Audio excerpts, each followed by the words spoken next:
first time that I've seen it in, see, about 4 weeks. And I was like, oh my God, this is good, you know?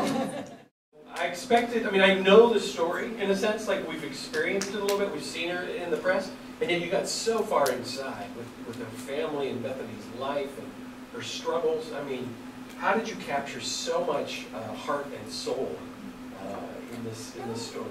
Well, it was difficult in one sense because when we first met Bethany, she was it was like nothing happened to her. You know, it was. I mean, you saw the little interview there. You know, that was on. I think it was on Dateline, and they asked her, you know, are you ever going to surf again? And she said, do I know? Yeah, of course I'm going to surf again. And that was really, it sort of stopped us dead in our tracks, because when we first met her, we were like, oh my God, this is a compelling story. You know, here's a girl that wanted to go.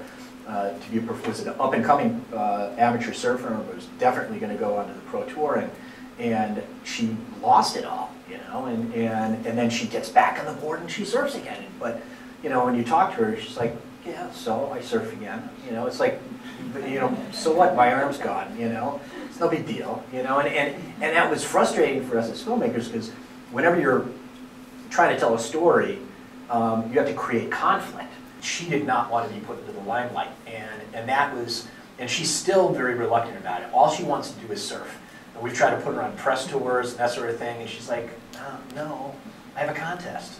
And it's like, no, we're doing a movie about you, and you need to go promote it, you know? And it's like, no, but that's, you know, it's a 5-star event in Australia. I have to be there, you know? It's like, okay, so we'll open the movie that weekend in Australia so you can be there. But she firmly believes that she's been put on the bully pulpit. And there's a reason why this has happened to her, and that she wants to be able to tell her story, but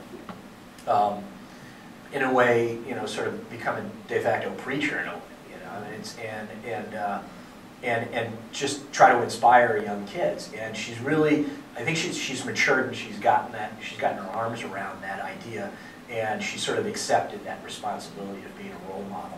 I think it's very authentic with her faith, but it's not, it feels so woven into the story. One of the dangers of, you know, telling a story like this is that, you know, you're hitting people over the head with the 2x4 with the message, and that's not something we wanted to do. We didn't want it to be preachy in any way. We just wanted to be, you know, faithful to who she is, and also her family. And her family wanted to put a heck of a lot more in there, and we were saying, but that doesn't help us with the story. That was always our argument, and it was sort of a litmus test. How does that move the story forward? Rich had a saying. He said, you know, there's the 3 most famous Christians in the world right now are the Pope, Billy Graham, and Bethany Hamilton. and he was serious about it, and he was saying, you know, if we can get, you know, if we can turn this into a big film, you know, we're going to reach a lot of people, and there's a guaranteed audience. But that was, you know, like the shark attack scene, that was, we really pulled it back. It was the first test screening that we did. You saw a lot more. We had talked to the doctor, we had talked to Bethany, we had talked to Holt, the dad, and Alana, and said, you know, what did it look like? And they said it looked like somebody had taken a meat cleaver and just, it was a clean cut. And so it was just like a cross-section of an arm. But we always knew that as long as we kept what a firm calls the God handles in the movie, and that we were going to be able to market this to a faith-based audience. So, in a roundabout way, the budget for the marketing of this film is $28.5 million. $10 million more than our production budget. Okay? 16 million of that 28 million is being spent on TV and radio ads.